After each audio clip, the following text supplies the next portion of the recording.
Olá, pessoal! Está no ar mais um podcast ASAP. A Aliança para a Saúde Populacional ASAP é uma entidade sem fins econômicos criada para desenvolver e disseminar o conceito de gestão de saúde populacional, a GSP, no Brasil. O objetivo de nossos podcasts é trazer breves entrevistas com alguns dos principais especialistas e experts em saúde populacional no país. Vamos ao tema de hoje.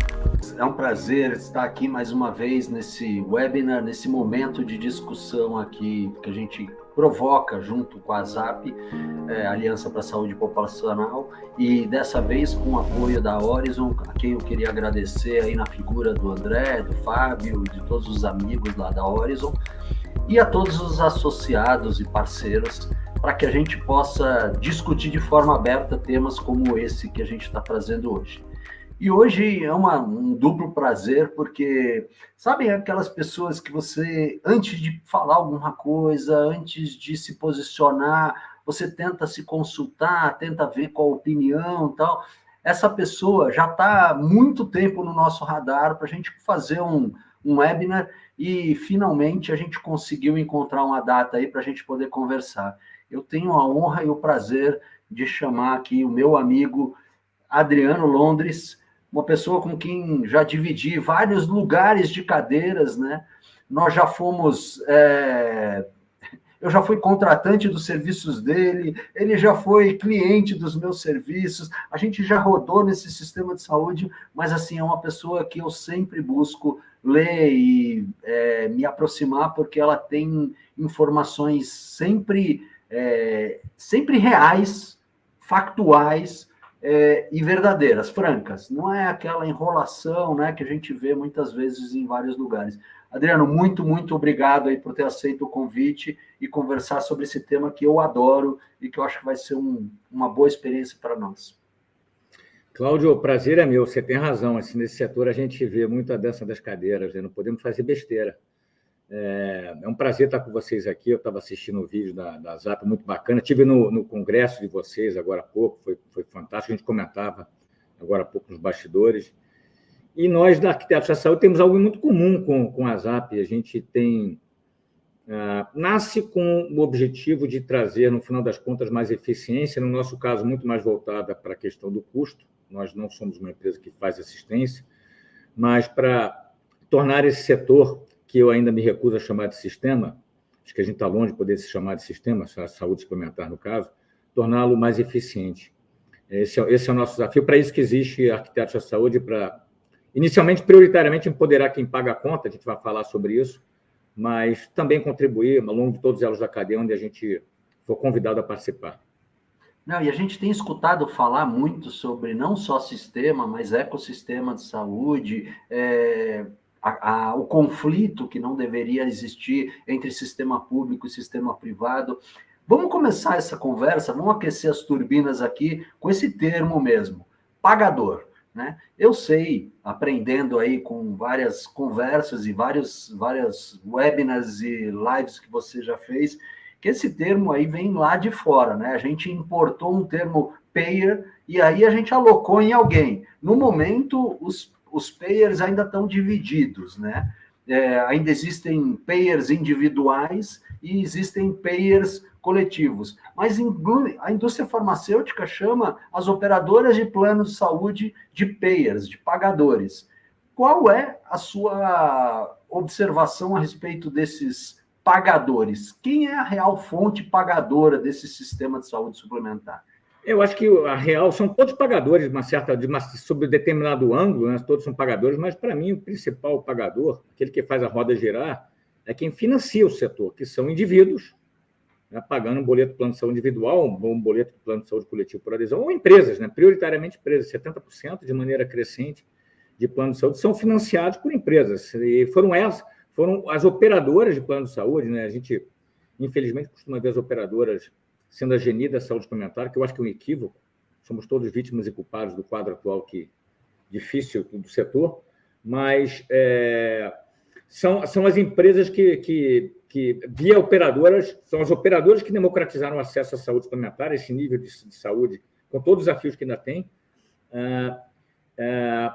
mas, no final das contas, quem paga a conta são empresas e indivíduos. E são esses que eu acho que chegam, por mais que a gente venha crescendo, Cláudio, a gente pode falar um pouco mais sobre isso quando você quiser, a gente cresce com uma mudança grande no perfil de beneficiário. O perfil vem mudando, né? O que é um sinal de esgotamento, talvez, da capacidade de financiamento de quem está pagando essa conta. E aí me traz um pensamento. Se eles são reais fontes pagadoras, será que eles estão preparados para tomar decisões a respeito daquilo, de onde investir, né?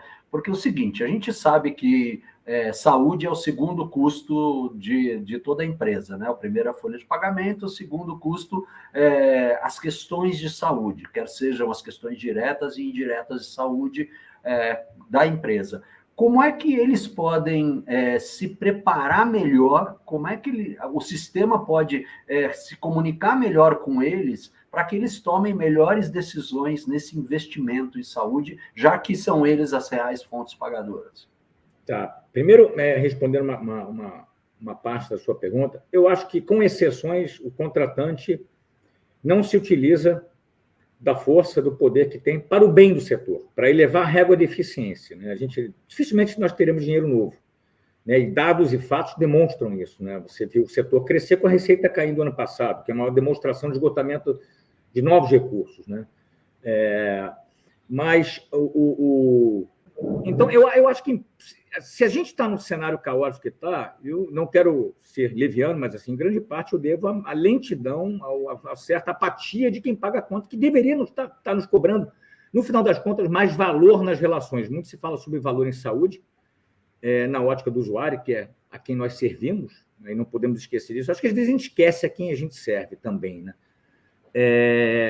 Mas é importante a gente refletir sobre o papel do contratante enquanto demandante de valor nas suas relações, seja na relação com o corretor, na relação com a operadora e na relação com a rede. E a comunicação tem um papel fundamental nisso.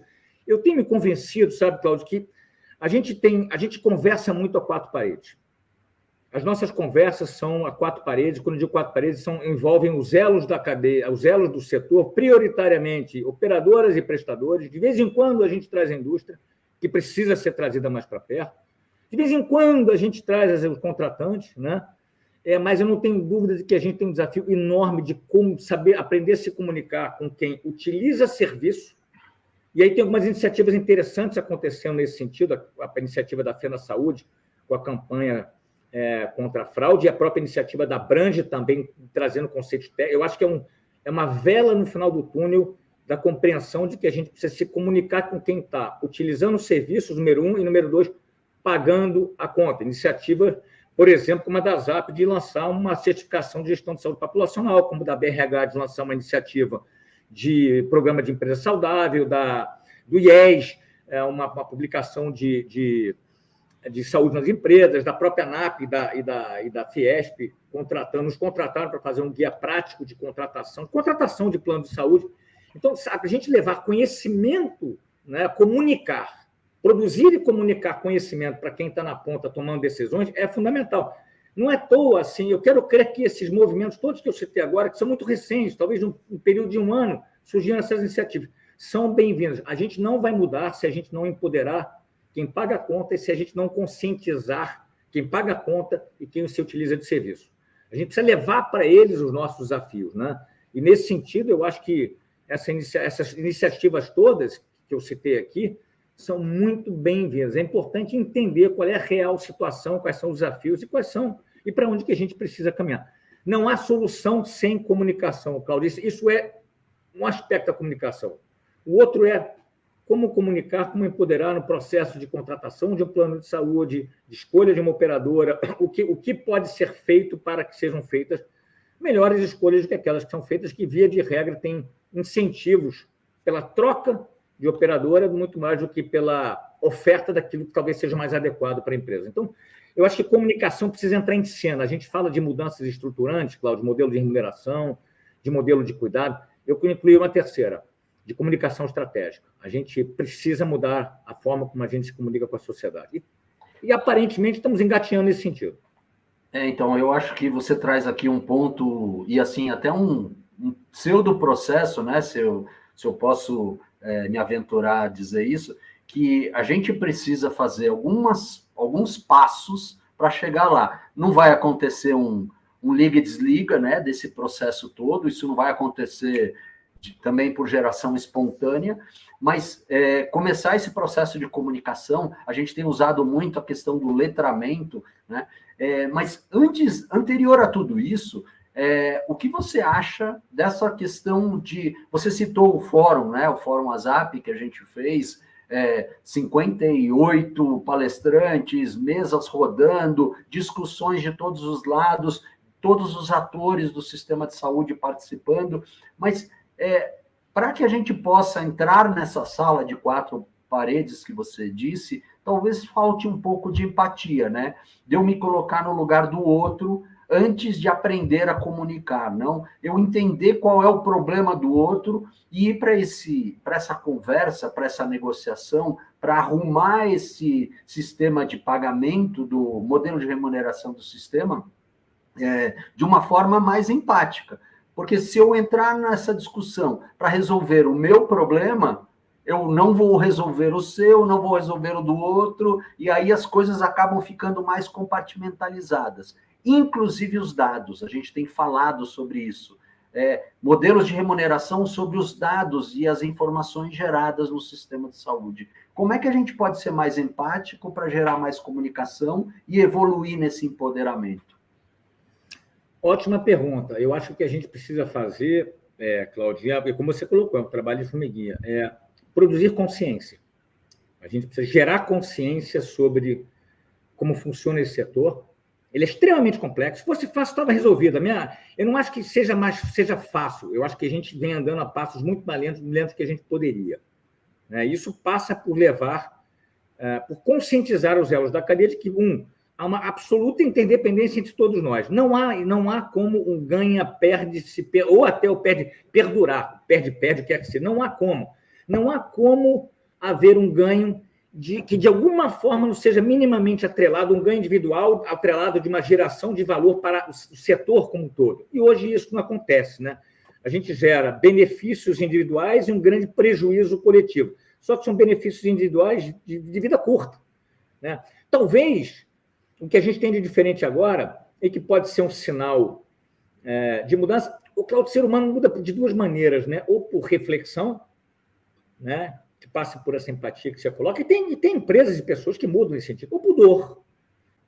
Então, eu acho que o fato de a gente estar vivendo um momento que é extremamente difícil para todos, eu acredito que seja um dos sinais de que a gente possa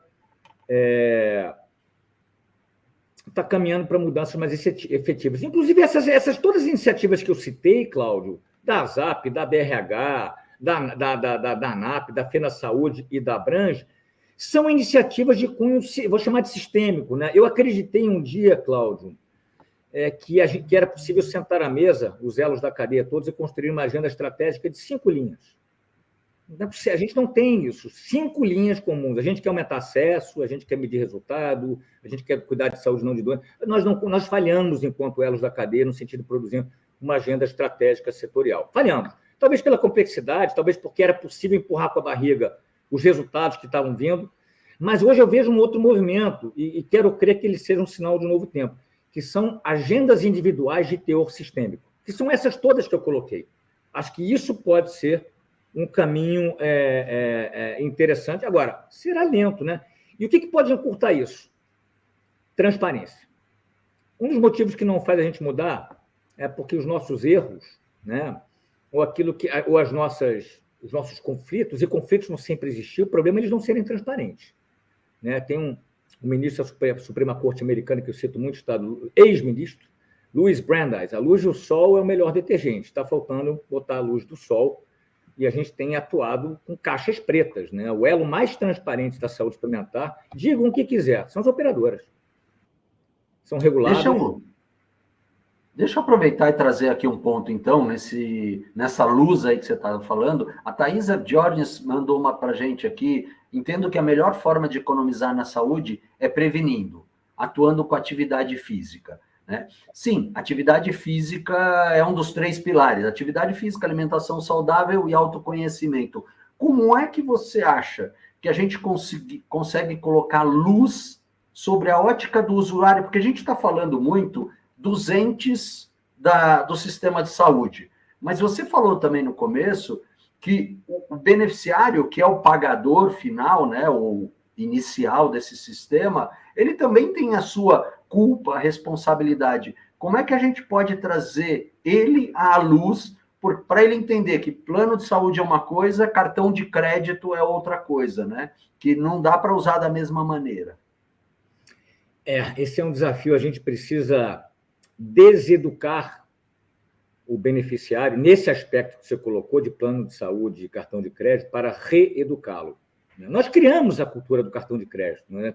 Procurando ter empatia, que foi a palavra que você usou, nós criamos esse monstrinho chamado tudo pode, né? E desfazer e refazer isso não é fazer do zero, é desconstruir para construir. Eu acho que isso passa por muita comunicação, né? A gente precisa comunicar com a sociedade em relação à importância de hábitos de vida, que é o que você está falando quando você junta esses 3 pilares, o impacto, acho que alguém falou aqui também, o Lassi falou falou de outra questão. O impacto de hábitos de vida sobre custos em saúde. Fora o ser humano é muito curioso, ele cuida da casa, do carro, do móvel e não cuida de si. É algo, né, Dalai Lama que dizia, né, eu não compreendo o ser humano, né, ele gasta a saúde para gerar riqueza e gasta a riqueza para recuperar a saúde. Então tem um aspecto aí que não se esgota de uma maneira simples, mas eu não tenho dúvida que levar informação e conhecimento sobre a importância de mudança de hábitos de vida, sobre a compreensão do que são políticas de saúde, que os planos de saúde deveriam ter políticas de saúde, sobre as limitações de um produto, que é a iniciativa que a Abrange está procurando fazer, sobre o que é o mutualismo. A gente precisa levar vários tipos, como contratar um plano de saúde, a gente precisa educá-los não só em relação aos cuidados, mas em relação à contratação, em relação à gestão do plano de saúde. Isso é trabalhoso. Um dos caminhos que eu acho que contribui para isso passa pelas empresas, no caso de planos empresariais, porque, por exemplo, e eu não quero comparar um carro a um plano de saúde, mas os fatores de risco, quando você faz um seguro de carro, são levados em considerações. Por que fatores de risco? Hábitos são voluntários. Eu não falo de problemas congênitos, genéticos. Hábitos de vida não são levados no momento da precificação de plano de saúde. Não são. Hoje o que vale é o ano do carro, né? E nem serão, talvez não sejam nunca, mas porque é palavrão se falar sobre isso. Mas as empresas não têm essas amarras. Por que elas não criam incentivos para aqueles que se cuidam, né? Isso não precisa estar nem tudo, precisa estar debaixo do radar do órgão regulador. A gente tem mania de jogar tudo no colo do ANS. As empresas têm um papel, se saúde é um valor efetivo daquela empresa, ela pode sim caminhar na direção de gerar esse tipo de conscientização com muita informação, muita educação e, eventualmente, também com incentivos. Eu não acho que sejam só incentivos, mas incentivos podem ajudar. Eu conheço uma empresa, e devem existir outras, onde um pedaço da participação de resultados do indivíduo tem a ver com indicadores, e não é o colesterol dele estar acima ou abaixo da referência, com macroindicadores de saúde. Eu acho que esse pode ser um caminho também, a conscientização com incentivos. É um trabalho, um caminho de longo prazo. Isso está diretamente relacionado à comunicação que você falou. O Lassi trouxe aqui uma questão da regulatória até, né? As coparticipações. Eu queria juntar a pergunta do Lassi com uma fala que eu sei que você também gosta bastante, dos planos de pré-pagamento e pós-pagamento, né? O Lassi traz a questão, nosso amigo Lassi Coivisto, traz a questão da coparticipação como fator moderador, fator educador, divisão da conta com o beneficiário usuário lá na ponta. Porém, a gente sabe que esses fatores moderadores usados de forma equivocada, eles eventualmente podem, inclusive em relação àquilo que a própria Thaisa tinha falado, inibir a prevenção e a promoção de saúde. Como é que a gente consegue melhorar essa utilização da coparticipação e como é que esse fenômeno da coparticipação vai mudar o setor nessa relação pré-pagamento e pós-pagamento também? Ótima pergunta, muito boa, porque a gente costuma, por vezes, é muito comum na saúde suplementar a gente pegar o rótulo, né, e engessar esse rótulo. Então, pega a coparticipação, ela vira a solução dos problemas todos. Surge a APS, a gente fala que a APS é solução, quando, na verdade, nem coloca em prática a atenção primária de saúde. Então, vamos desmistificar, né? Lace, em dezembro de 14, 48% dos planos de saúde no Brasil tinham coparticipação ou franquia. Em dezembro de 22, quando a gente voltou a ter o mesmo número de beneficiários que tinha em dezembro de 14, 50 milhões e meio, esse número é de 58%, ou seja, aumentou 20%.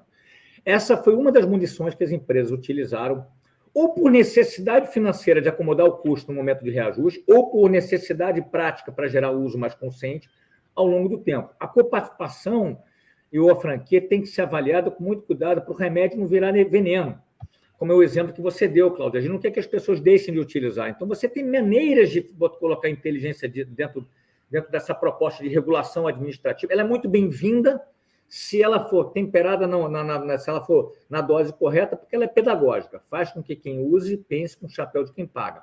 Tira o efeito cartão de crédito ou efeito cheque em branco. Efeito cheque em branco. Número 2, ela é fiscalizatória. Em tempos de fraude, de denúncia de fraude, você verifica ali se você fez ou não fez aquele determinado exame, por exemplo. E ela não deixa de ser financeira, porque às vezes é maneira de você acomodar um reajuste ou de você até ingressar no setor de saúde suplementar com um produto que se inicia com a coparticipação e a franquia. Então, eu acho que na medida certa, pode ser sim uma solução, uma das soluções interessantes a serem adotadas. Acho que ao longo do tempo ela foi muito mais utilizada, minha percepção, como mais uma das munições que as empresas e indivíduos adotaram para tentar reduzir o impacto do aumento de custos. Lembrar que isso é de Consul 8, né? Ainda é anterior à Agência Nacional de Saúde. Já tem tempo para chuchu, né? E aí, em relação a pré e pós-pagamento, um ótimo ponto, a gente tem hoje menos de 4 milhões, se não me falha a memória, de beneficiários em pós-pagamento. Tem premissas para isso, né? Uma confusão que se faz, duas confusões comuns que eu já vi na prática. Uma é, eu não quero ir para pós-pagamento porque vou ter que montar uma estrutura enorme para dar satisfação ao órgão regulador. Falar, você está confundindo um pós-pagamento com uma autogestão regulada. Não é isso, né? Um pós-pagamento não é isso. Na verdade, ele é igual ao pré-pagamento no sentido de que o risco é sempre seu. A diferença é que o risco cai no colo 12 meses depois ou ele cai no colo todos os meses. O risco é sempre do pagador. Ele vai voltar bonito e cada vez mais bonito, né? Porque a capacidade de concessão das operadoras, pelo resultado que elas estão vivendo, tem sido menor, a gente vê isso, mas ele volta no seu colo, né? Essa é a realidade. E o que existe, então, é um desconhecimento muito grande, né? E também um desincentivo para que as empresas possam oferecer. Mas pós-pagamento, pré-pagamento, com certeza existe espaço para que outras empresas, você tem empresas de grande porte que poderiam estar em pós-pagamento. Eu acho que há um desconhecimento sobre o que representa uma mudança no modelo de risco, né? E, de outro lado, um incentivo para aquele que muitas vezes é um intermediário, que é o corretor, né, de oferecer esse tipo de solução, ou por desconhecimento técnico, consultivo, do que vem a representar o pós-pagamento, né, ou por conflito de interesse, porque no pós-pagamento, no mínimo, a comissão se torna transparente, né, que ele vai cobrar com uma percentual da taxa. Uma vez eu escutei de um ressegurador há 20 anos, por que você fala de pós-pagamento, é tão raro isso? Eu falei, porque o que eu vou dizer, óbvio, pode ser o que seja melhor para aquela empresa, não o que é melhor para mim. É muito óbvio para mim, é muito simples, independente daquilo gerar uma eventual perda de receita, né? Porque você coloca a luz sobre qual é a receita. Então, tem desconhecimento, tem falta de desconhecimento sobre o que é, desconhecimento sobre como implementar, não adianta você levantar a bola e não saber como fazer, né? Desconhecimento sobre como avaliar e desconhecimento de que, se você é um intermediário que gera valor nessa relação, você não tem que ter medo de proposta de pagamento, porque o contratante vai querer você te pagando um FII, te pagando uma taxa, o que quer que seja. Mas essas são as barreiras que existem. Agora, poderíamos ter muito mais empresas em pós-pagamento, olhando o número de empresas por número de vidas. A gente poderia ter quase o dobro, Cláudio, do que a gente tem hoje. Vamos falar sobre mudança, né? Porque também tem o fator mudança aí, né? Se você tem um sistema que é predominantemente pré-pagamento, mudar para pós-pagamento, você coloca mais uma variável que é a mudança e o ser humano tem uma certa dificuldade natural com mudança. Aqui, eu queria trazer as questões tanto do Roberto, quanto do Fábio Gonçalves, quanto da Cláudia Viana, tentar ligar elas numa só. São poucas as empresas que estão abertas à ação educativa, do uso consciente dos recursos de saúde. Por que essa resistência? E se falta dinheiro para investir em ação de prevenção ou falta interesse? É a pergunta da Cláudia Viana. Mas eu queria pegar essa pergunta da Cláudia Viana e tentar colocar essas fases já respondendo a pergunta, mas já olhando no horizonte, que nem o Fábio falou. Quais são os incentivos financeiros a curto prazo e os desfechos a longo prazo que a gente precisa buscar nessa equação de aonde investir? Porque as empresas querem saber onde investir, mas elas não sabendo aonde elas querem longo prazo, ou médio ou curto prazo, elas acabam investindo de forma imediatista. Então, acho que as duas perguntas se conectam.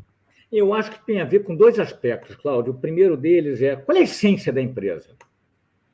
Em tese, todo mundo deveria se preocupar com a saúde das empresas e dos indivíduos, mas a gente não teria obesidade, não teria hipertensão, não teria nada disso. Então, não é tão simples assim. Mas qual é a essência do benefício para aquela empresa? Ela dá um plano de saúde como obrigação sindical, não perde seu tempo para discutir saúde com essa empresa, e não tem certo e errado. Ela tem um plano de saúde como item de retenção do cargo estratégico, ou ela tem um plano de saúde para cuidar, como que saúde é um valor daquela empresa. Então, a primeira coisa que a gente precisa entender é qual é a essência da empresa, né? E, às vezes, ela também pode haver um grande desconhecimento sobre essa empresa. O segundo aspecto, eu sempre digo o seguinte: saúde é um tema importante o suficiente que deveria ser tratado por aquele que tem o compromisso com a perenidade do negócio. Se você não cuidar da saúde do seu colaborador, em algum momento isso pode afetar o seu negócio. E só tem um chapéu que tem compromisso com a perenidade do negócio, que é o dono.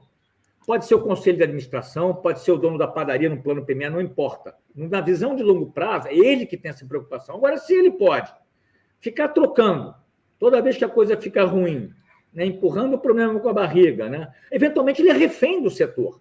Ele não tem muito para onde ir, ele é muito pequenininho, né? Mas eu acho que depende muito da essência do benefício. Isso tem a ver com a importância estratégica que se dá para um assunto como esse. Quando o assunto sobe e o dono trata dele, né, e tem uma visão de longo prazo, aí a pergunta do Fábio, é importante entender que o horizonte temporal, Fábio Nance me ensinou essa expressão, eu gosto muito. O horizonte temporal são iniciativas que levam tempo, não tem que haver uma grande conscientização e um patrocínio, na minha percepção, por aquele que tem compromisso com a perenidade. Aí é possível. A gente tem alguns exemplos, são poucos talvez, mas tem empresas que tomaram uma decisão de assim, opa, isso está impactando no meu negócio. Eu vou dar uma citação, vou citar um exemplo, estava lá no evento da ZAP, que é a Fundação Antônio Helena Zerrer, que administra 75 mil vidas beneficiários da Ambev. Mas quantas empresas puxaram para si a responsabilidade e tem também tamanho, estofo, né?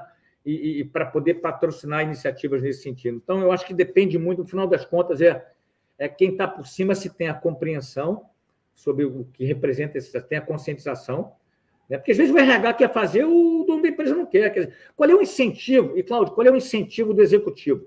Se o incentivo do executivo é dar resultado de curto prazo, trimestral, esquece, não vai investir em algo que dê resultado a longo prazo. Por isso que eu falo, na minha cabeça, não querendo simplificar, tem que haver compromisso do dono. Ele pode fazer a diferença. Tá? Eu acho que os prestadores, como todos nós, né, a gente precisa ter uma compreensão sobre a nossa interdependência em relação ao setor, né? E o prestador tem uma oportunidade, né? Os hospitais, os médicos, as clínicas, as unidades de EPS, que são aqueles que, no final das contas, entregam o cuidado, né? Que é contratado através de um produto de uma operadora, são eles que entregam, né? E, especificamente, em relação ao prestador, se eu fosse dizer alguma coisa, duas coisas. A primeira delas, eu diria, o compartilhamento de resultados vai acontecer em algum momento. Outro dia eu escutei que essa expressão é melhor do que compartilhamento de riscos. Eu concordo, né? O modelo hoje prioritário é aquele que tudo que é pautado por volume, não tem espaço para isso, fee-for-service vai acabar. Então, a compreensão de que compartilhamento de resultados precisa ser colocado à mesa.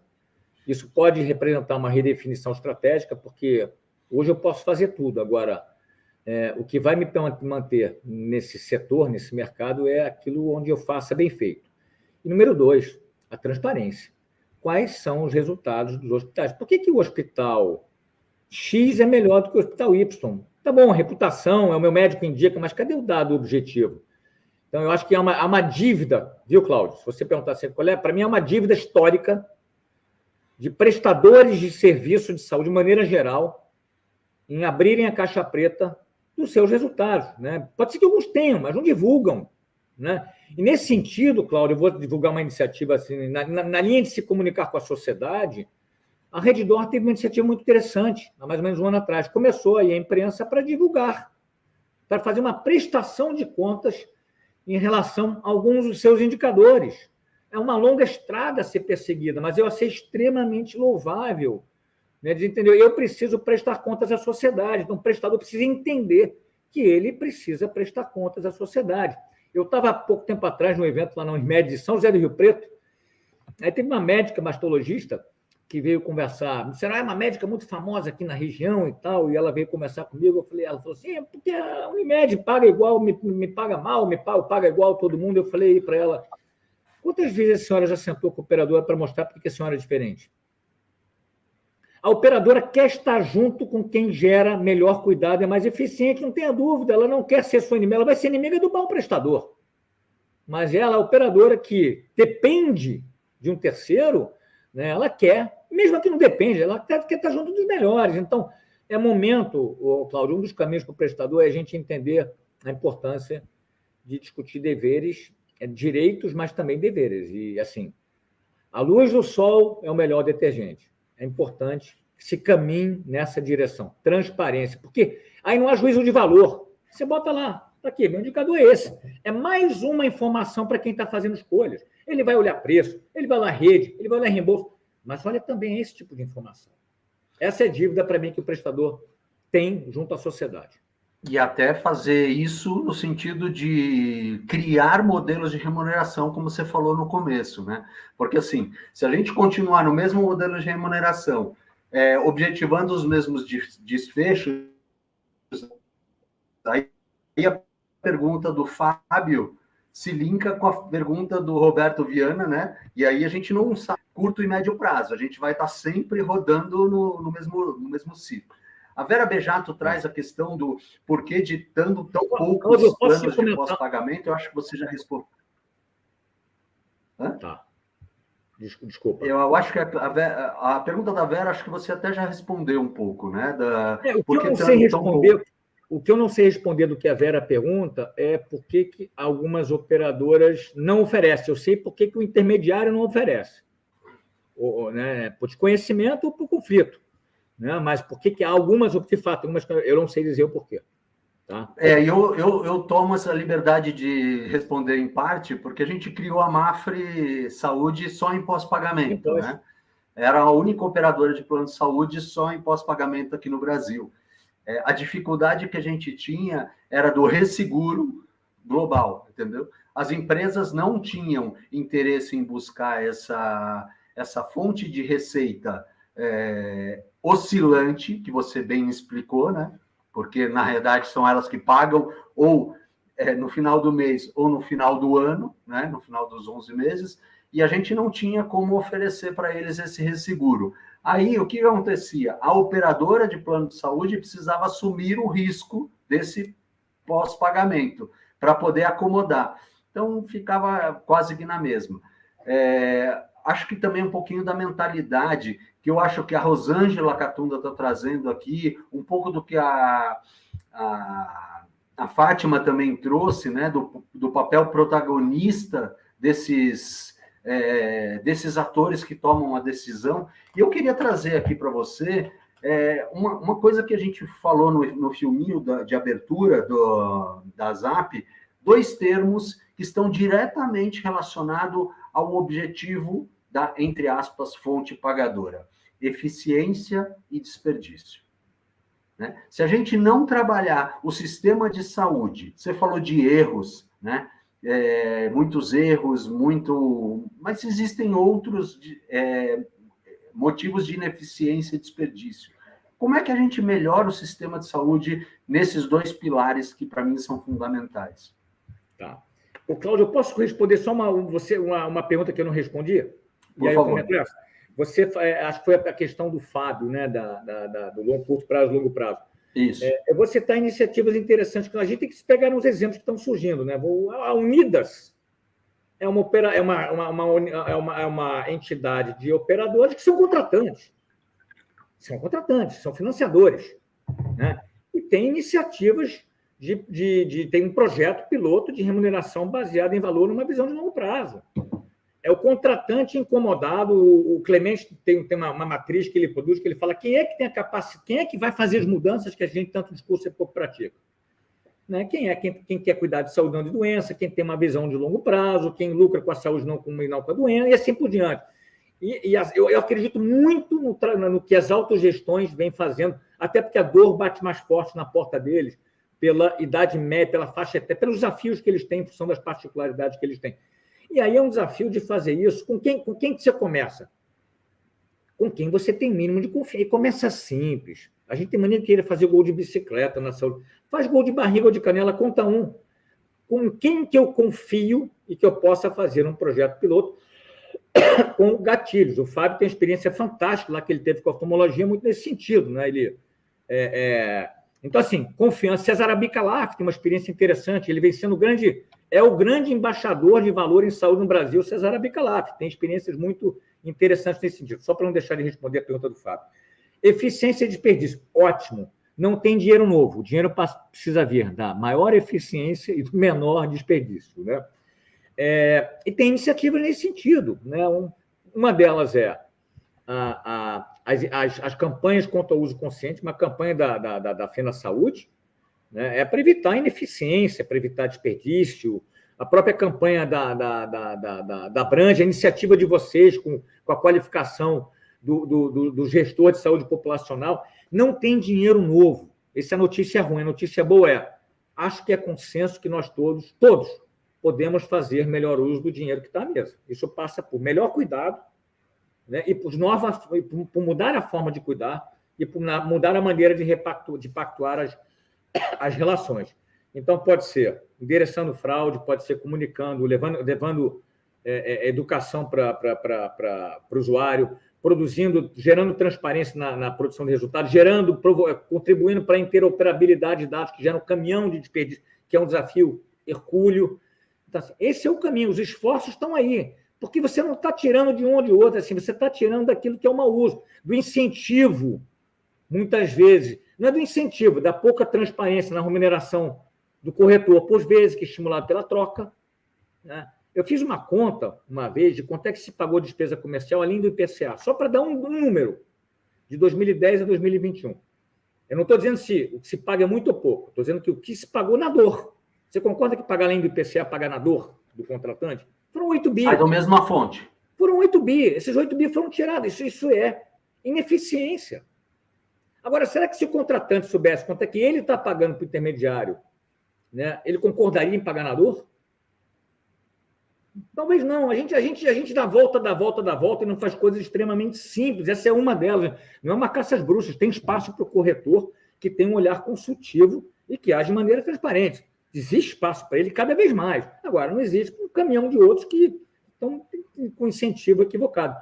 Então, eu acho que esse é o caminho mesmo, viu, Cláudio? Assim, é endereçar todas as causas possíveis que têm gerado mau uso do recurso, a partir, prioritariamente, do mau cuidado. Agora, eu estava num evento outro dia, em que eu estava com numa mesa com estava o presidente da ANS também, e ele colocando que a doença está no centro do sistema. E aí eu pedi a palavra para dizer, eu não acho que é doença, eu acho que é o dinheiro. Porque a doença é o que paga.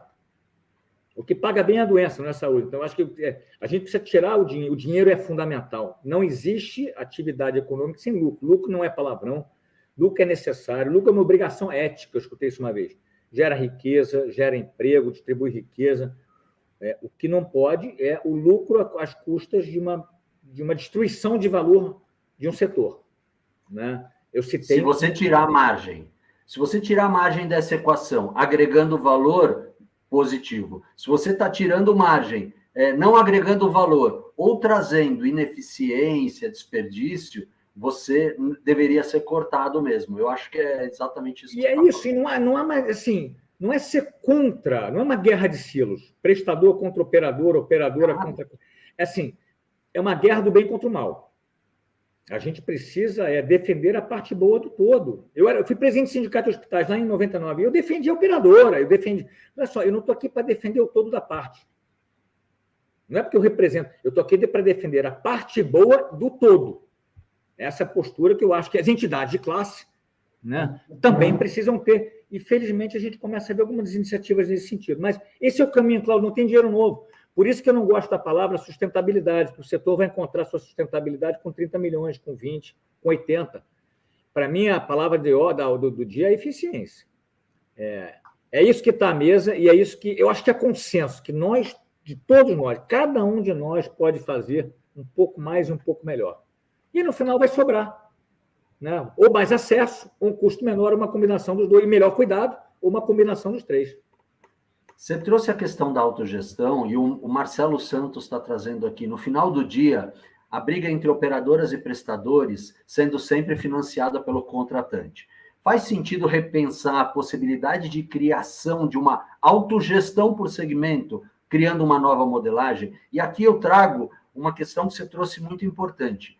As autogestões, além das dificuldades que passaram, do modelo diferente, ele tem dentro da sua modalidade de operadora aquela mesma característica que você citou do dono, porque as pessoas ficam mais tempo dentro dessa cadeia de gestão de saúde, a jornada é mais longa.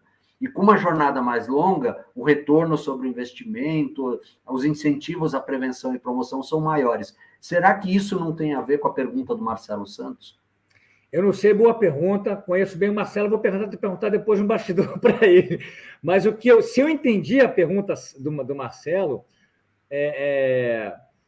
e Marcelo, me perdoe se não era essa a resposta, mas o que eu acho que tem espaço, né? Hoje você vê, por exemplo, administradoras de benefícios para planos de saúde coletivos por adesão, certo? Que não trazem, pelo menos até onde eu tenho conhecimento, nenhuma proposta de cuidado efetivo, né? Uma maneira, ela tem a sua importância pela capacidade de diluir risco de indivíduos dentro de um guarda-chuva, mas há espaço regulatório, inclusive, para, por que não, uma administradora de benefícios e planos empresariais, onde você poderia, aí sim, juntar empresas, não sei se é isso que o Marcelo está colocando, que não precisa ser por segmento, né?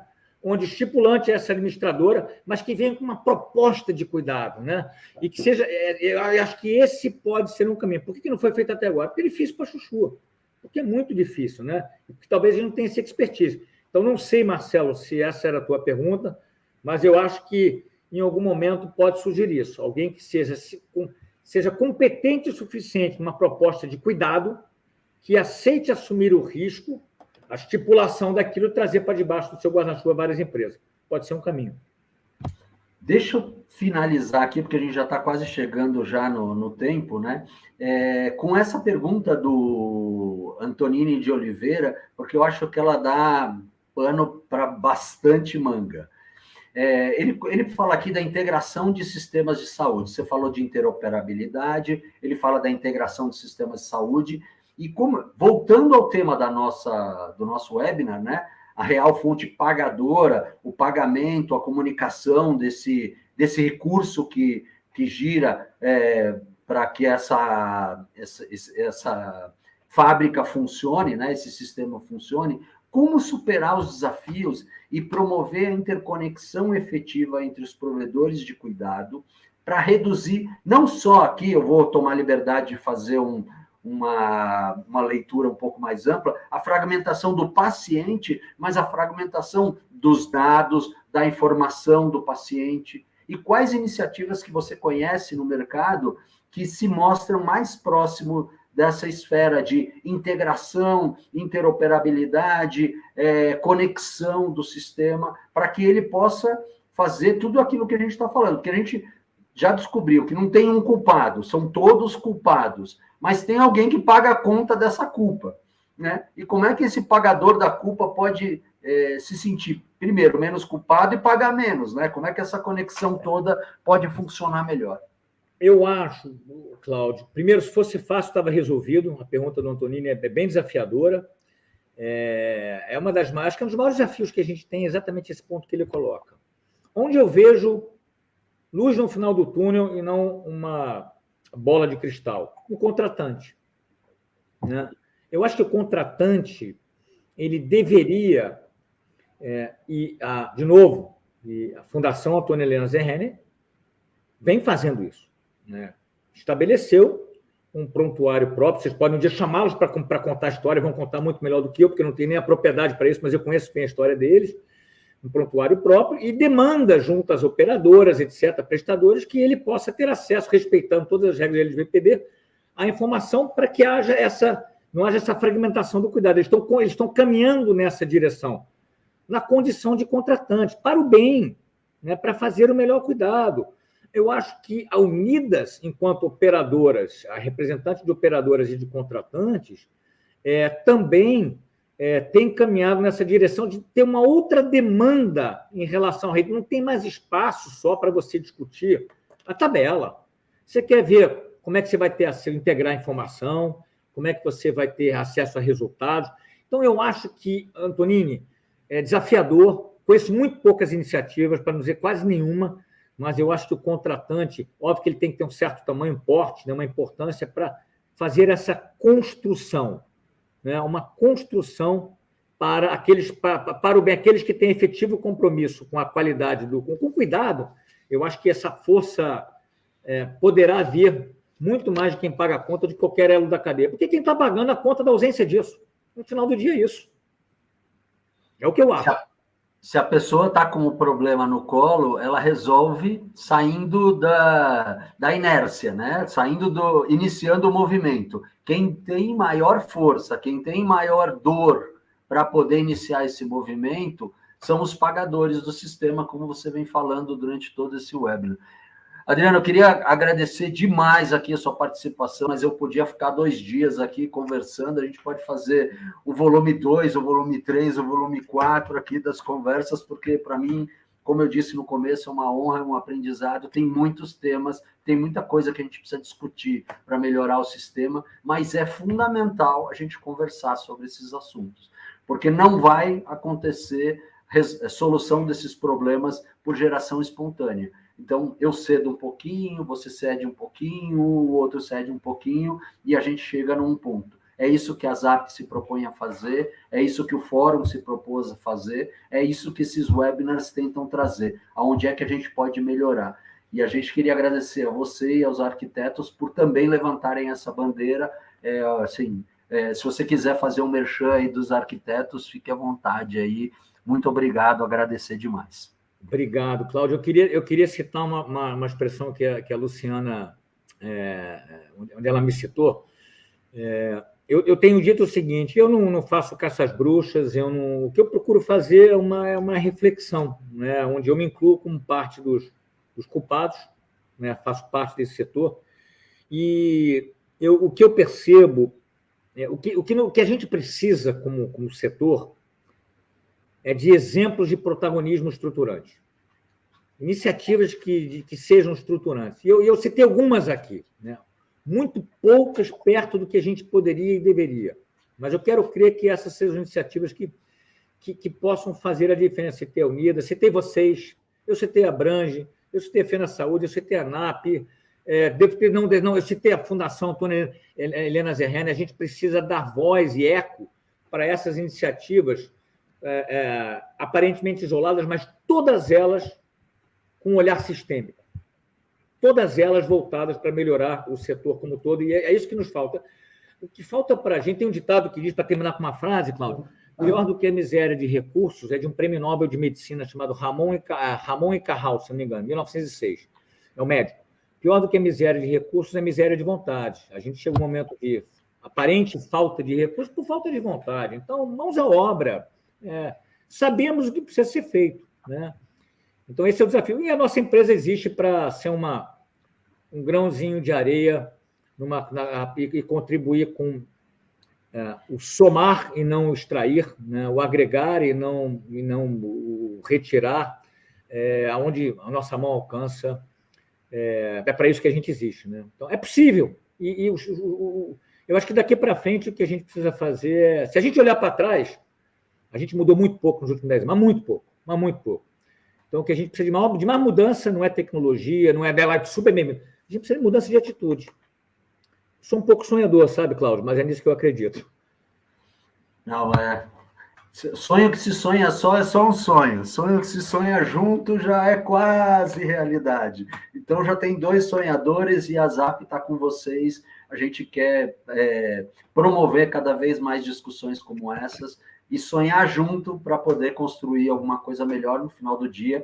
Independente dos pagadores, nós seremos os utilizadores do sistema de saúde e a gente quer um sistema de saúde melhor para nós. Se a gente tem a possibilidade de fazer um desserviço não só com os outros, mas conosco também, não fazer esse sistema de saúde melhor. Então, muito obrigado, agradecer a todos aqui. Muito obrigado, Cláudio. Obrigado pelo convite. Foi um prazer estar com vocês aqui. Parabéns pelo trabalho feito da ZAP. Estamos chegando ao fim de mais um podcast A ZAP no Ar. E só temos a agradecer a sua participação e a sua audiência.